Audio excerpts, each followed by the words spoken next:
success cannot be duplicated in most cases, right? It's duplicated when the same winning conditions are in place. We talk about best practices. Oh, well, such and such company is doing this. Let's do exactly what they're doing. And then you do it and it fails.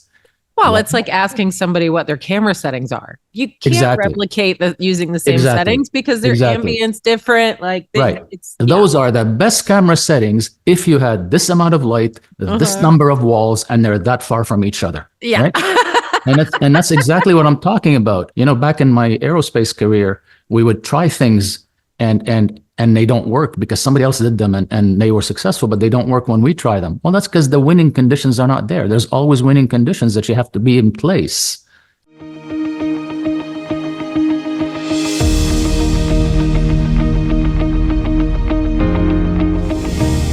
Hello and welcome to the Studio Takeover podcast. I'm your host, Kat Ford-Coates.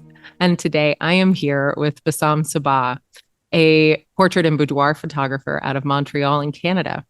And Bassam and I, we go back a few years.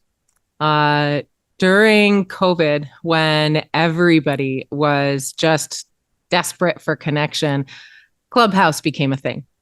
And Bassam and myself, alongside Nicole York, Becca Bjorky, Matt Stagliano, and David Parrish, created a daily morning panel for creative discussion for artists. And I've always appreciated Bassam's perspective because in many instances, we have some similarities, but we also contrast as well on our approach and insights. And so these conversations are always really terrific to have. And I'm super excited to welcome you to the podcast, Bassam. Hello and welcome. Well, hello, Kat. It's really a pleasure to be here. I'm glad you told that story because that's kind of something that happened out of nowhere. I mean, nobody was expecting it, and it lasted close to 2 years, maybe 2.5 years. Yeah. And every single morning. Yeah, every single morning. I met a whole bunch of people and learned a lot. It was my biggest exposure to art in general that I've ever had. And here we are. And what was interesting is that, it happened organically. I called myself a squatter. I just kind of showed up every day, and I ended up, people thought I was a moderator. And then I was stuck with that. So here we are. Listen to you, stuck with that.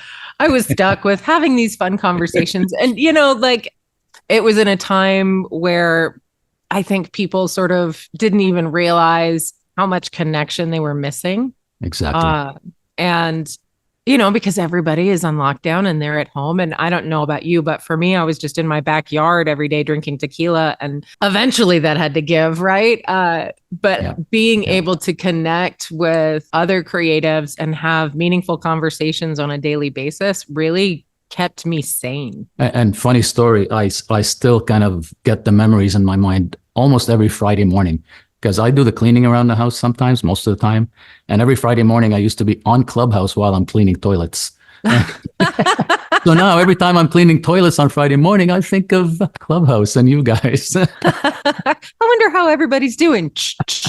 Exactly. I am always really intrigued about your story, and I'm hopeful you'll share it with us today. Coming from C-suite and being an executive in the aerospace sector of industry, right? How did you come into the space of photo? Well, let's go back a really long time. When I was, I don't know, maybe 8 or 9 years old or 7 years old, my father was a photographer, and he actually ran a dark room in a school. He was a teacher in a school, and he ran a dark room. So I was exposed to that when I was a kid. But that was the only exposure I had to photography. Interesting, but not much came out of it for a long, long time.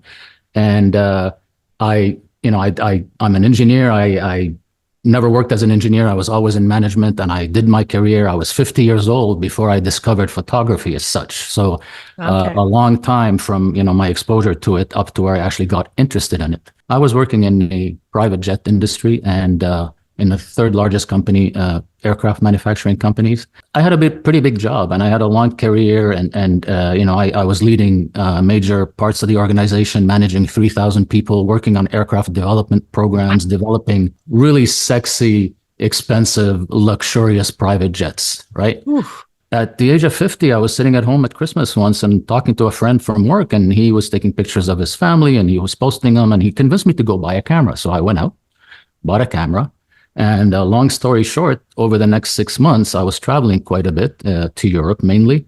And I would take the camera with me and get up at 4 in the morning, 5 in the morning, follow the sunrise and take pictures and do the same in the evening, and just kind of developed into, I don't want to call it a passion, but it's a hobby that I enjoyed that I would do while I was actually doing my job. I do it early in the morning, late at night, and so on. One thing I'd like to mention is kind of how I actually got into portrait photography, because out of the blue, a friend of mine who was an artist came up to me once and she said, "You have connections at your work. I have a girlfriend who's having a birthday. I bought her a photo shoot with a photographer, and we'd like to do it on a private jet. Can you find me a private jet?" And of course, I was running that specific assembly plant, so I did have some connections. So we ended up doing a photo shoot on a plane for about an hour and a half with her friend. My wife was there, and I met this photographer, Barry, and there I was acting almost like his assistant. And I just fell in love with that whole process of doing a photo shoot. And then a week later, he calls me up and he says, "Hey, listen, I have a studio in downtown Montreal. One of the guys just left. Would you like to rent it from me?" And I said, "Sure, why not?" Within like 5 minutes, I decided to spend, I remember it was $400 a month, and I would have access to the studio, and went out and bought equipment. And I was fortunate enough at the time with the job that I had that I can do that. I went out, bought equipment, lighting, cameras, lenses, the whole thing. Over the next year and a half or two, I did over 100 shoots on the weekends and in the evenings in the studio. Oh my gosh. Yeah. Working with models, working with makeup artists, doing, TF exchanges, and just doing it for the fun of it. But what that did is obviously hone my skills, right? And because in parallel, I was listening to videos, I was, doing all kinds of things, taking workshops online. Yeah, so I developed a decent portfolio of work over that time. There was one lady that came to me and said, "I'd like to do a cover for my magazine." She published a magazine, and we did a photo shoot to put out, with her face on the cover. And I asked Barry, my photography friend, "Do you know any retouchers?" And he says, "Yeah, there's this guy called Pratik Naik." He put me in touch with Pratik, sent him the picture. He retouched it for me. We kind of connected. And then 2016, Pratik says, "Hey, we're having our first retouching retreat in San Diego. Bella, at the time his girlfriend, not his wife, and I are hosting it. Who'd like to come?" And I, out of the blue, I just contacted him. He says, "Sure, why not?" And I ended up going to that retreat. I don't want to get into all the details, but bottom line, I met Pratik there for about 4 days. We were together. And then a few months later, it was Photo Expo in New York. And he put out a thing. He says, "Hey, do you guys want to come to Photo Expo? We can hang out." I ended up going to Photo Expo. I brought my wife with me. And that trip kind of launched my business in a way, because it was my first exposure to Sue Bryce and the Portrait Masters and the Sue Bryce education and all the amazing people that I met there.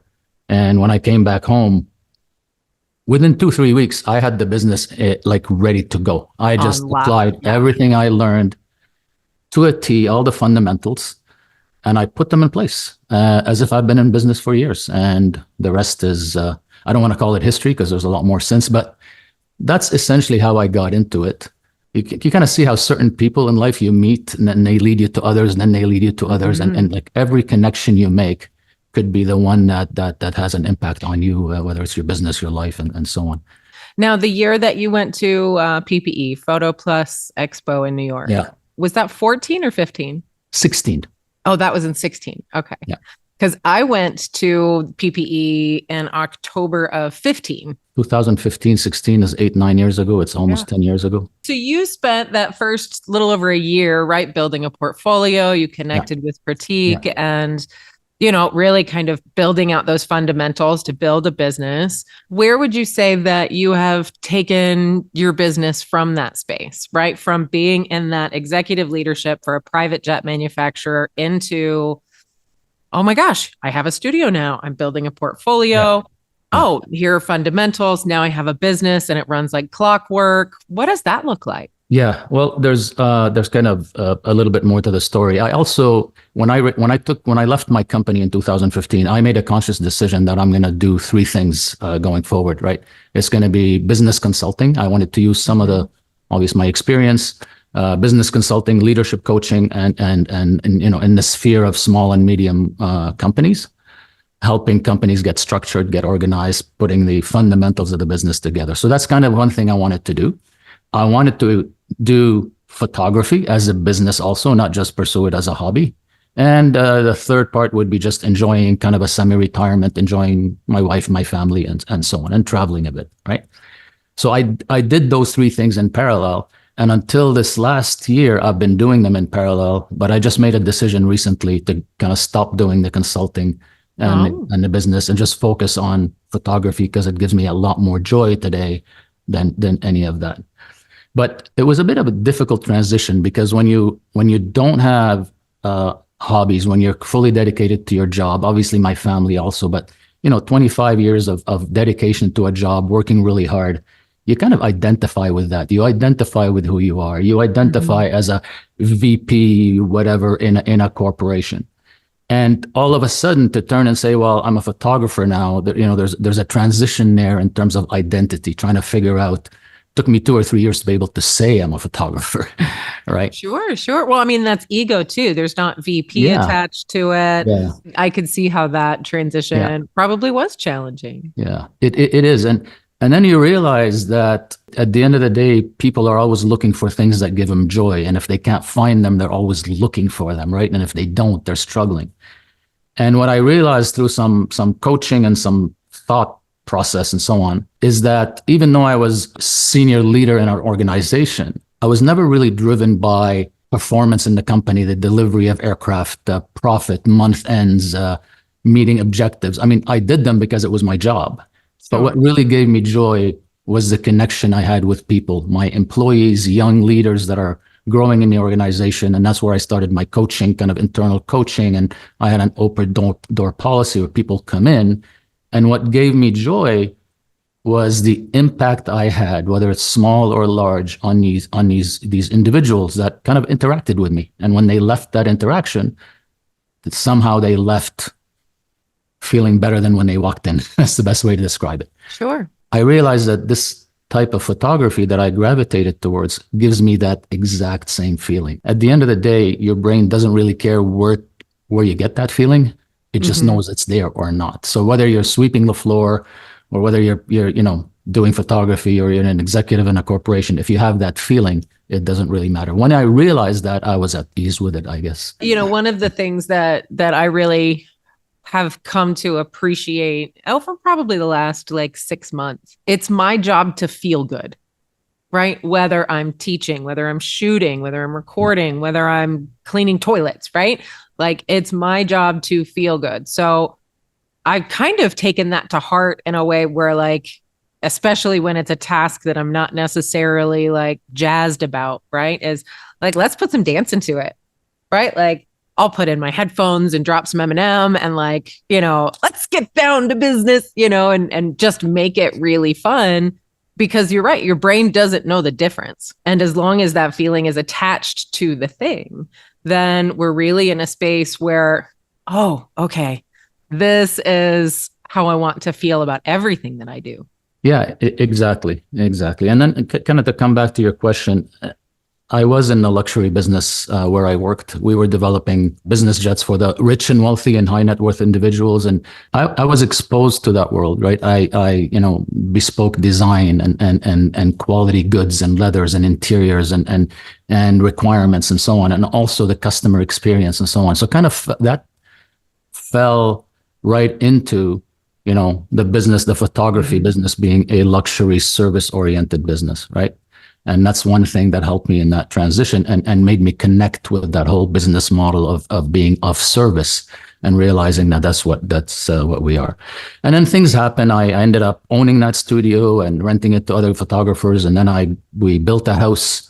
I wanted to be close to my studio because it was very far. We built a house on purpose to make sure that I have the right studio in it. I built a studio in my house. My garage is an oversized garage and I use the whole house. I do, as you may know, I do portraits, but my main business is boudoir photography and intimate portraits, as well as maternity in a boudoir style.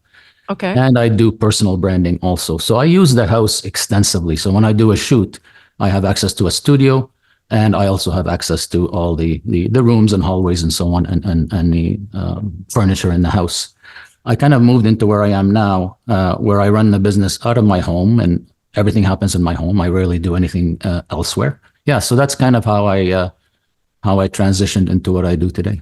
Okay. Well, now that's interesting. I love that you have like a really terrific balance, right? There's branding, there's boudoir, there's maternity and a boudoir style, but you have the capacity to do some lifestyle type pieces in addition Exactly. to some studio set.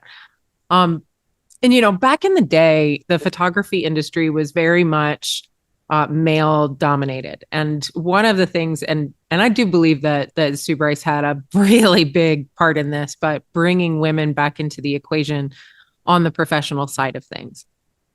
And then as glamour and boudoir sort of re-evolved into this contemporary style, I know that women are often, you know, sort of reticent with male photographers in such an intimate space. How is that something that you, I don't want to say command because it's very, you know, masculine, but as a man who is also a boudoir photographer, do you run up against, you know, those challenges, or have you sort of found a workaround in how you market your work? To be honest with you, I really think it has to do with my attitude or the male photographer's attitude or the photographer's attitude more than the thing itself.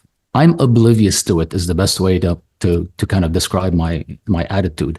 I don't walk in there in any situation, any discussion, any thought process thinking I'm a male photographer, right? Because as soon as you do that, you're almost kind of putting up all these walls Sure. and filters, right, that you have to work through. So by being oblivious to it, and it's just natural, I think it's my whole life. I'm oblivious to it. So it doesn't even come in the equation for me, right? So I think that's a big contributor to why people see it as a non-issue in general. Now, I totally respect the fact that many women don't want to shoot with a male photographer, and I would never force anybody to do that. I'm not saying just because my attitude is that way that, you know, it automatically means they're okay with it. But at least from my perspective, it is a non-issue. Right. And in all the shoots that I have done, I've actually only had one woman say the reason I'm not doing it, even though I'm totally happy with your work and, you know, is because I prefer to go to a female photographer. And I totally respect that. Now, obviously, many may disappear before I even talk to them, but it really hasn't been the issue. And I think one of the main reasons for that is the importance I put into the initial consultation that I have with the clients. Right. I mean, it's not just about being a male photographer, but my whole approach is based on doing this consultation and having kind of the proper outcome out of that. And don't have to get into those details. You know, we've discussed them many, many times. But I think when it comes to being a male photographer in that consultation, I tend to neutralize that aspect of it. So it's a non-issue. What immediately came to my mind when you started talking about how like it's just not even a point of contention is also about like putting prices on your website. You know, like I don't want to make this an issue, so I'm not even going to make it an issue. And then if it becomes an issue throughout conversation or throughout the sales process, you know, like then it can be addressed. But if it's an issue for you that to begin with, like then you're projecting your feelings, you know, throughout the whole interaction with the client. The other thing I do offer, and my wife has helped me before with photo shoots. I mean, she's part of the team as such, so she works full time also. So it's not possible to do that all the time. But I do offer if somebody would like to have another person there, another female there, either we can do it on the weekend, or I could get the makeup artist to stay, or a friend photographer to be with me. So I do offer that, but to be honest with you, I rarely get any pushback on doing the photo shoots alone. Okay. You have this business, right? And there's branding, there's boudoir, there's maternity, you know, this sort of three sides of a coin, if you will. What would you say have you found the most success in or find the most joy in? It's definitely boudoir for multiple reasons. I think the reason I'm doing this, if you go back to what I said earlier about what gives me joy, is really to make a difference in somebody's life. Yeah, it doesn't matter if it's minute impact or a huge impact. I've had both, both ends, both extremes of the scale with clients. And I find that boudoir photography does have, the biggest impact on the individual, much more than a maternity, even though I'm not trying to downplay that, but it's a life moment. It's like a wedding where you need to take pictures while you're pregnant, as opposed to boudoir, which is something you may mull in your head for 2 years, 3 years before you decide to do. You're going to research the hell out of it online. You're going to go visit 15, 20 websites to see who you're going to connect with. You don't wake up in the morning saying, hey, I'm going to do a boudoir shoot today. You may do that with a personal, you may do that with a personal branding or a headshot. Hey, who's near me so I can go get headshots, right? But you don't. It's not a thing. So boudoir is definitely the one that gives me most joy for that aspect of it. I also find connection you have with the individual is a completely different level. Not that I don't have connection with personal branding, but it's just at a different level, and it gives me, I guess, more satisfaction. I love connecting with people. I love discussing things, learning about them, exchanging, whatever. And to be honest, in terms of my sales, boudoir is the highest, in terms of income, in terms of average per sale. Sure. Well, yeah. And I think you really need to equate that to the impact that you have. This is something that, I've spoken about over and over. And I know we even talked about it on those Artist Forge calls again and again. Yeah. We come into the photo space like, oh, this is fun. And you realize the empowerment and the confidence that comes. And you're like, oh, I could get other people to pay me to do this. Yeah. Cool. Okay, there's your first example of scaling, right? You're going from hobbyist to, foundation elements of a business. But as you're growing in the business and appreciating your marketing isn't about the photos that you take. I mean, it is, right? But it's also about the impact that you have. And in a genre that is as vulnerable as boudoir, it is that intimate connection, right? Of course, it's going to be a deeper connection with the person that you're photographing, because you're sharing their story in a way that is visually cohesive and dynamic, that's impacting the way that they see themselves and how they feel about themselves. Like, it just snowballs. Exactly. Yeah. Ooh, and it's giving me goosebumps, Bassam. I know, but it's amazing to watch that journey. It happens from the day you start talking to the individual, to the client, until they see their photos, and even after that. And that whole, it's not about the pictures. Yes, the pictures are a documentation of what it is, and it's something you can refer to, but that experience is there forever, right?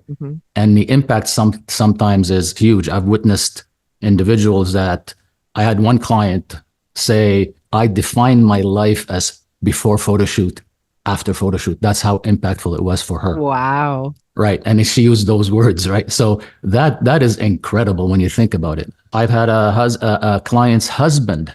I went over to their house to deliver their album. They lived kind of close by. And he took me to the side and he says, I have to tell you, Bassam, you have no idea what this photo shoot did to our relationship. So it's much beyond the actual client themselves. Although at the end of the day, the client is the one that's going to benefit most out of it. It's really their shoot, their time, and their space to kind of connect with themselves. I'm just thinking back to our discussion about being a male photographer. There's one area where being a male photographer, I just haven't found a way to get around it, right? Uh-oh. I've come to the conclusion, unless somebody has ideas for me, it's just not going to happen, right? You know how everybody has their women's only Facebook group. Oh, sure. Oh my God. I haven't figured out a way to get into that space because, you listen to everybody and you say, oh, maybe it is a way to grow my business. It is a way to kind of, entice engagement into what I do. I just haven't found a way to do it as a male photographer. So now it's interesting too, because your number one motivation, right, is the connection that you have with these people. Right? Like when we were talking about, even sort of dabbling into the photo space, it was about the connection, and the connection to that photographer led you to a studio, and the connection to the people you were photographing, the connection they have to themselves. So I do think it would be a hugely beneficial piece for you to have one of those communities, because that builds the connection, right? Well, and that allows you to really create a spider web of a community to maintain that connection. So I would just simply start with the people that you photographed with an invitation to the space. And it doesn't have to be like, this is the boudoir page, right? You photograph other things. But I do think it would help you build momentum if that's what you're looking for. I know you're. Yeah, it's interesting you say that, because I did actually intend to do that approach. I started a group and I invited so on. But one thing that I have to share with you is that when I talk about connection with individuals, I'm at my best one-on-one, right? I really struggle with creating that same kind of discussion and back and forth in a social media environment, and when you're posting and replying and so on. I struggle with that. It doesn't mean I can't learn how to do it or put more effort into it. It's just something that's not natural for me. So, and when there's something's not natural for you, sometimes you kind of stay away from it. Resistance is real, yes. And then I use the excuse of being a male photographer, and then those two together says, hey, you're not going to have a Facebook group, buddy. Okay, so here's what I would recommend there. You could take that one-on-one connection to any of those clients to do video testimonials, hop on Zoom, right? And get that video testimonial. You could stream it into the Facebook group, right? Or post it after the fact, whichever That's you're a more great comfortable idea. with. That's an amazing idea.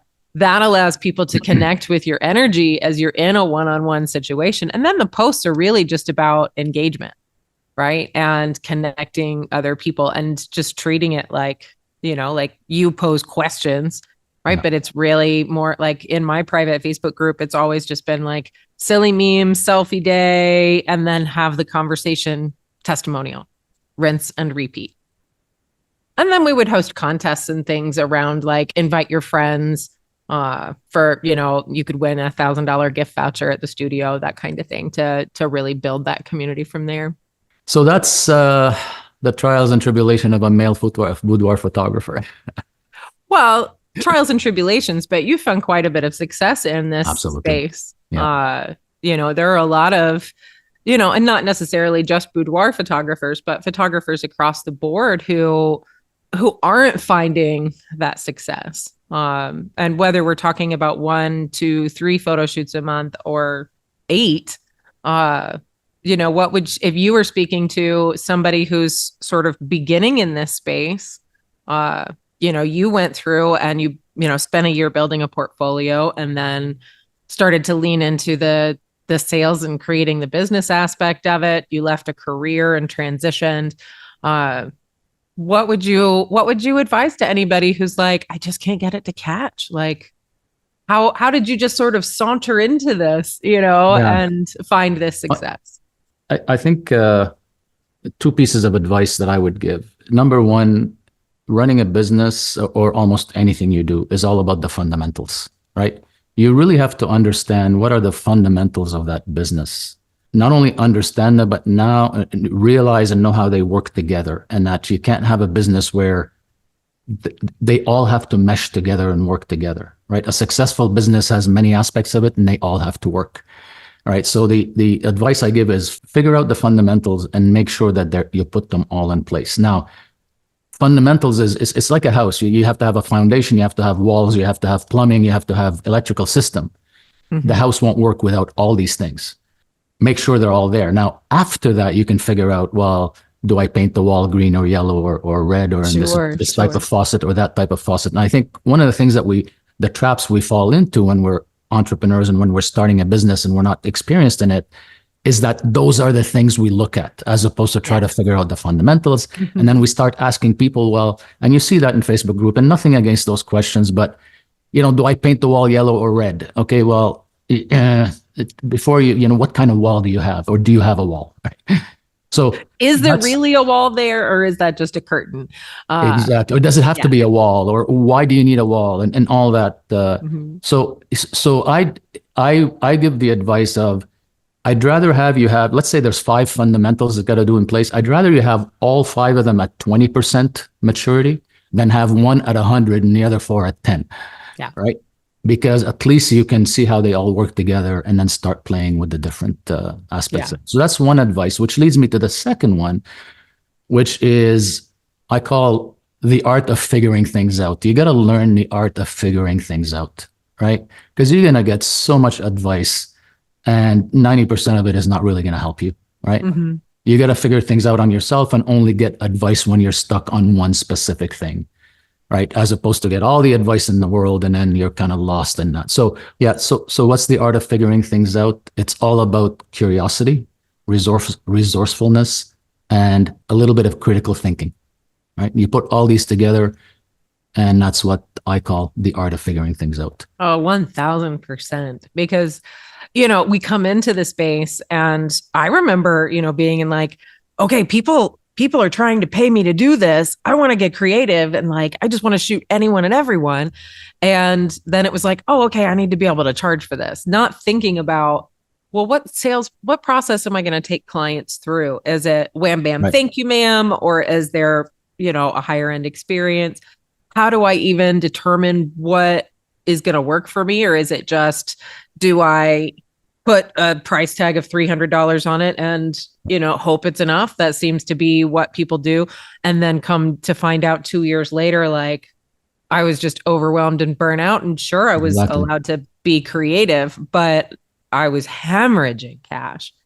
And we don't realize the connection between that sustainability and revenue feeding our ability to create these amazing experiences and grow in our craft until oftentimes it's too late.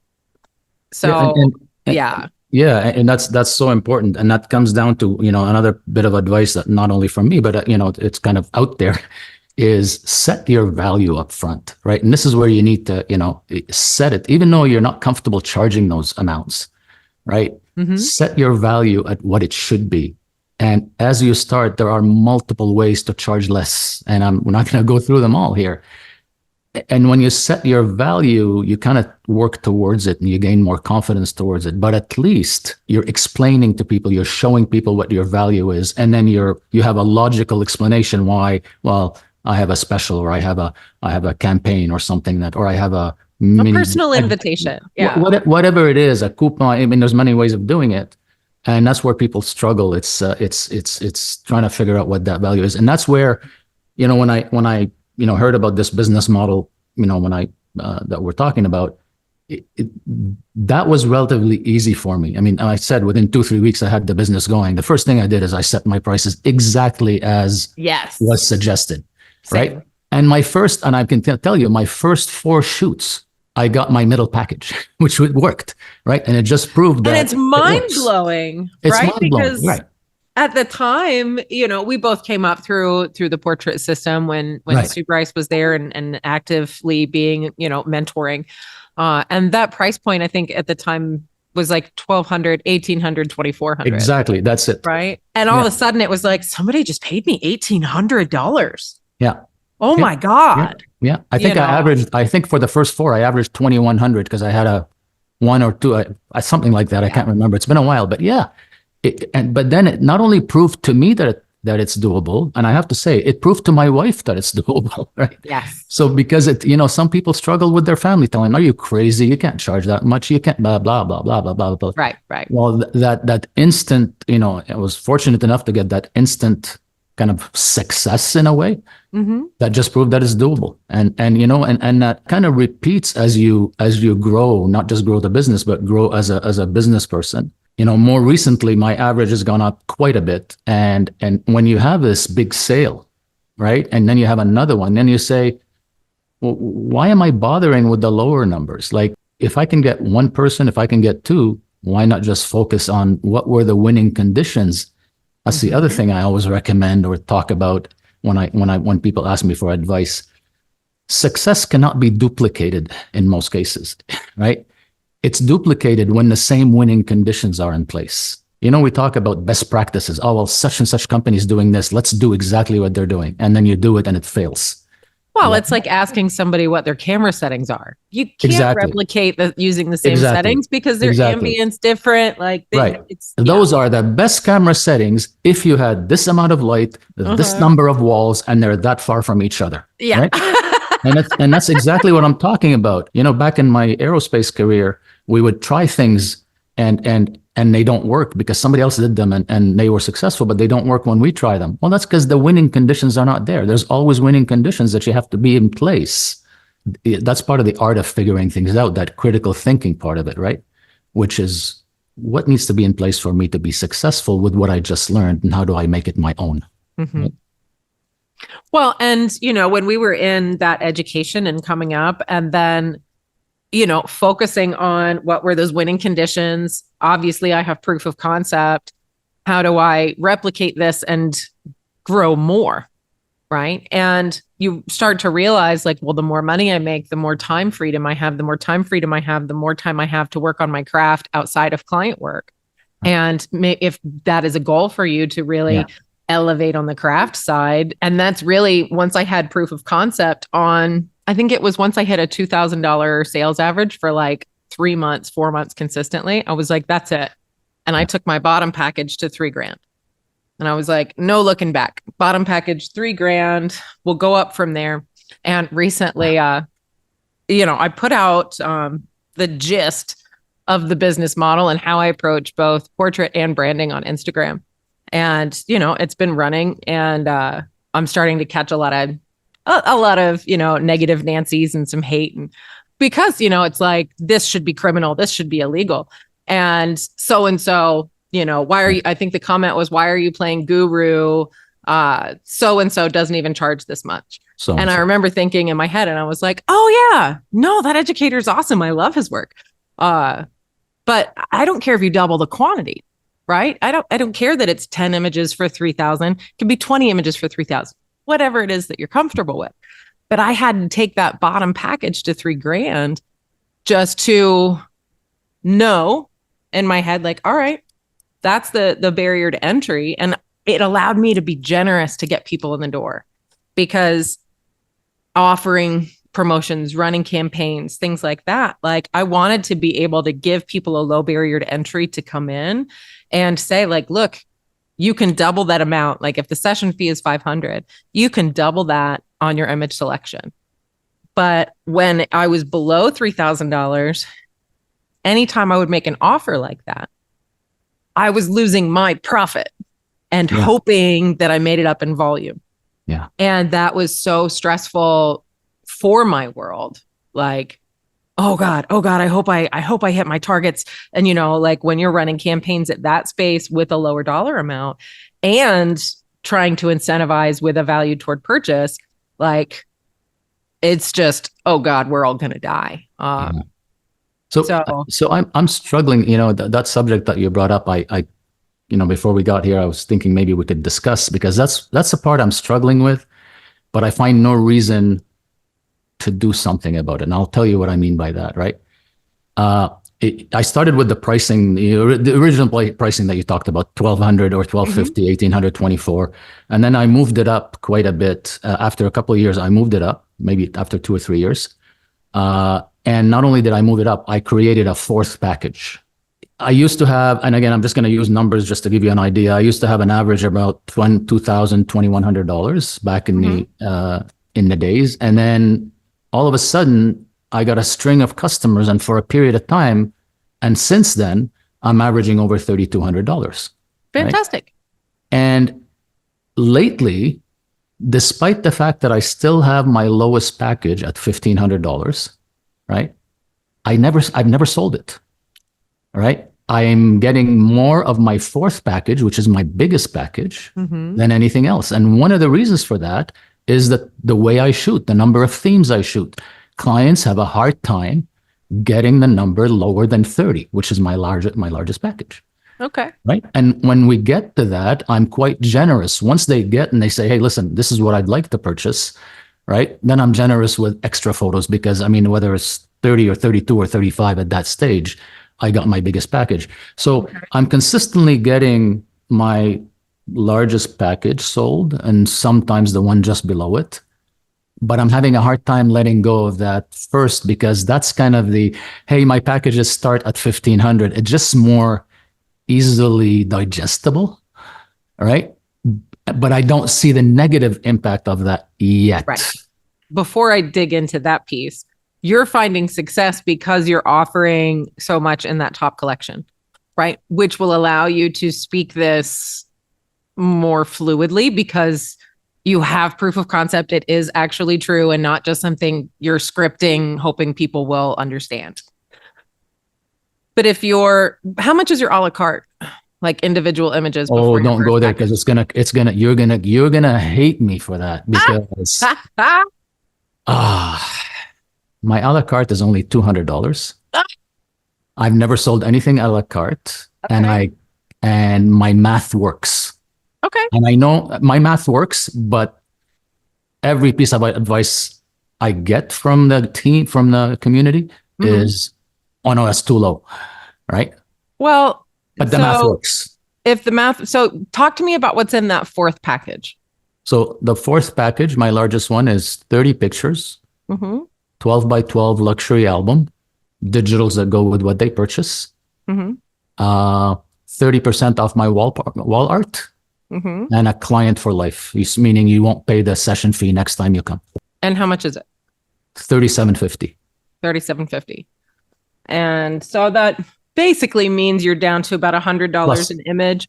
So yeah, about 125, 100, and then on top, and then my session fee is still $295. So the shoot is about $4,100. I mean, that's hugely valuable, especially with an album. So I can see why people are gravitating toward it. And then so you 1,500. What are the steps in between? 15, 2250, 2800, and 3750. And I'm thinking of getting rid of the 15 for boudoir because getting 8 pictures, and it's the 15 is 8 because that's where the 200 makes sense, right? But I have that mainly there for personal branding, right? Which most people don't just get 8 pictures when I do personal branding. But yeah, so I never sell the 1,500. It's the 2250, 2800, and 3750. So how about this? Instead of dumping it, right? Just clean up the quantities.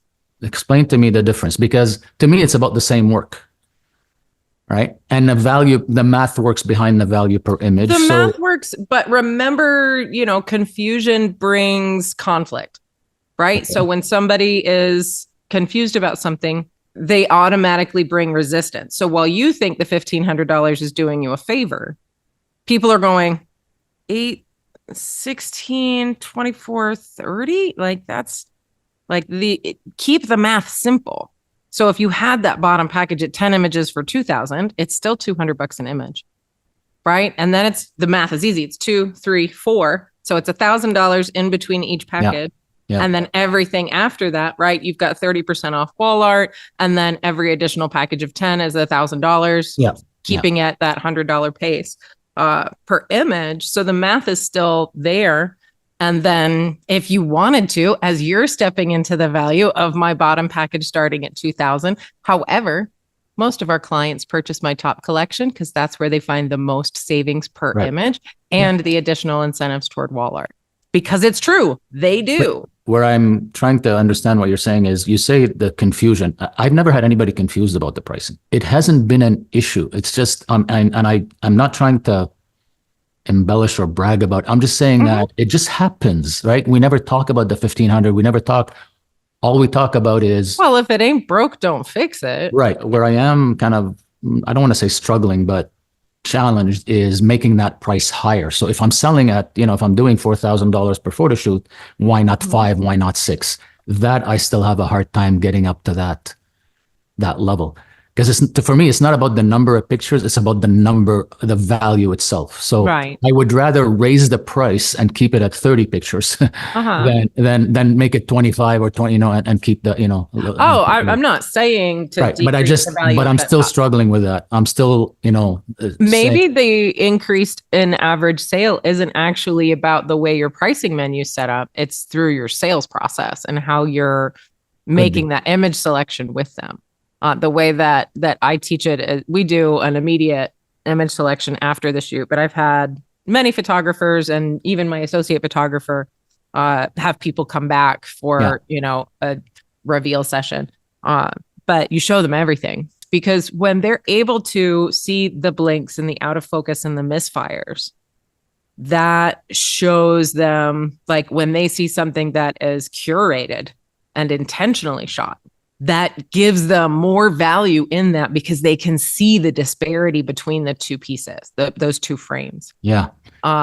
And then it allows them to feel empowered to stay in control of exactly what it is that they're purchasing. So when you get through that first call with them, you give them a total. If we were to put all, 100 images of the ones that you've selected here into an album, that cost would be, and give them a total. And that's really where you find your own internal money ceilings, because you'll feel challenged to say that number out loud to a customer who's sitting right in front of you. Right. So if I understand what you're saying, because right now I show anywhere between 80 and 100 pictures, right? Mm-hmm. And they usually have a hard time. They bring them down to 40, 50, 60 maybe, and then 40, and then down to, and so you're saying, and then I'm getting the largest sale because they're at that number, right? So, and then we bring it down to 30 or 35 and we make an album. Well, but you're probably assuming though, Bassam, that your job is to help them get it down, and it's not. Yeah. Right. So what we're saying is, okay, we're at 60 pictures or we're at 50 pictures.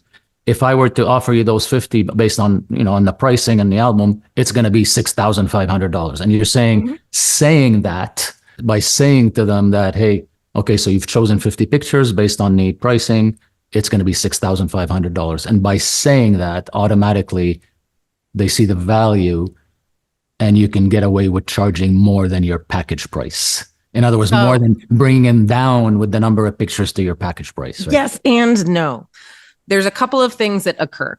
The first one is they might say, okay, and hand you a credit card, right? And yay, that's awesome. They went above my top collection, right? Which did happen once. I've done that. Well, yes. But the other piece that also happens is, remember, the whole purpose of keeping them in control of the images that are selected are so that they stay empowered about how they are choosing to spend their money. And you want to give as much as you want to, I don't want to say train, but most salespeople come in and they're like, I have to get them saying micro yeses. They have to say yes over and over so that their obvious response is to say yes. But you also want to give them an opportunity to say no. And by giving them, that first call and they're at 80 images and that's $8,000 to put into an album, they're now saying, oh gosh, no, we need to get that down. Okay. Right. And then I'll actually stop and say, before we, take anything else out, let's take a look at your favorites, right? And I've starred which ones are my favorites and the ones that they really, audibly gasp to and things like that. And I'll look up at the artwork on the wall and be like, what are we putting on the wall? Right? Like you had some like real favorites. Yeah. I'd love to see you have, a piece of wall art at home in addition to the folio box or the album. And they go, oh, okay. Right. And all of those are priced the same, whether we're talking about leather, acrylic, framed portrait, la. So it's just okay, what size do you want is really the only consideration. Right. And so they choose that and I write that down and I go, okay, now that we've chosen your wall art, let's go ahead and narrow down the rest for your album or your box. And they go, okay, great. And then I go back through the same culling process that I did the first time. Yeah. And we get to that end. I say, okay, if I were to put all of that into an album for you, that would be X amount. Right. And they go, oh, okay. Right. Because now they've said yeses and nos multiple times. Right. And now they're they're below that 8,000 number that you gave them up front. So it's well, not necessarily because we've chosen wall art. We've chosen wall art also. Yes. Right. So now, even though we're getting that album number down, there's wall art involved. And so they're probably still at that 8,000 or higher, depending on the number of pieces of wall art. Yeah. But they've said no multiple times. And what that does is solidify their purchase and alleviate buyer's remorse. Exactly. It felt, you said it's keeping them in control as opposed to leaving and regretting certain things after. Yeah, that makes a lot of sense. Yeah. So that's my sales process. No, but that's great advice. And I think I'm at a stage where I can dabble with that kind of, that aspect of it rather than just going back to a spreadsheet and doing 6,000 analysis on whether 200 is not. It's Yeah, it's not about the price point. It's don't get trapped in your own packages. Right. That's why it's $1,000 for 10 images on top of your additional top package. Right. Because people are going to want more. And that's why I was recommending that you address the quantities in the first place, because if you're consistently selling your top collection, right, without issue, then you're probably producing more than could easily fit into that 8, 16, 24 kind of model. So when you adjust the packages themselves, those quantities, and keep the per image price on that bottom package the same at that $200, if you're looking at it and going, God, but now I can't say $1,500. Well, but you could apply your session fee 100% toward whatever it is that they purchase and make the same amount of money. Makes a lot of sense. You've hit on something that is actually out of the box, right? Don't worry about the actual. You're doing well with the structure of what you're doing. Just work on your I don't want to call it delivery, but the sales process delivery. Yeah. Right, and how you manage that, because in your description of what what you gave as advice, I could see myself not doing that, right? Like I could see where yeah. No, I used to be like, it was so funny with folio boxes because they max out at 30 images, right? And at the time, I didn't want to carry albums. Yeah. But people would make a selection and get it to like 50 images. And I'd be like, okay, well, we just got to get 20 down to fit in the box. And I was like, what are you doing? Exactly. They want to buy 50 images. Let them just put it in 2 boxes. I stopped. I do albums only, even though I still offer, I say, hey, they could be replaced with folio boxes for the same reason. And I used to do print reveals, which I don't do anymore. I mean, it's just so limiting when you but it was a great experience to do that, right? Because you kind of learn that customer journey and how they see their pictures for the first time. But then you realize fast, you're limiting yourself, right? An album, you can cram 150 pictures in an album. Yep. Right? You can't do that in a folio box. And I've had a customer take 2 folio boxes because they couldn't fit. Yep. But I find it a little bit silly in a way compared to having everything in one album or so on. So it's the versatility of a folio box, Yeah. Like you can trade out the front and gift people images and, like there's definitely some bonuses to that for sure. But now we just give people the option. Like, would you prefer an album or a folio box? Yeah.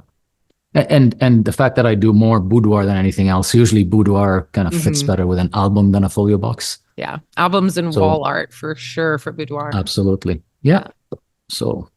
Bassam, thank you so much for being with me today. This has been such a fun conversation. It has. Thank you. I'm really, really grateful for you inviting me to do this and happy to do it. Awesome. Where can people find you online? On my website is curiousphoto.com, which is curious with a K. My Instagram is @curiousphotography. It's actually Bassam Sabbagh Photography, but Curious Photography would work. And I have another Instagram account, which is Curious Boudoir, which is something I struggle with, trying to see how I can put them together because it's a lot of work for no reason. But yeah, that's essentially it. My Facebook, I usually use my personal profile, Bassam Sabbagh, and it's that simple. That's fantastic. And you can also find those links in the description below. Bassam, thank you so much for being here. And guys, please go check out Bassam's work and definitely hit that follow button.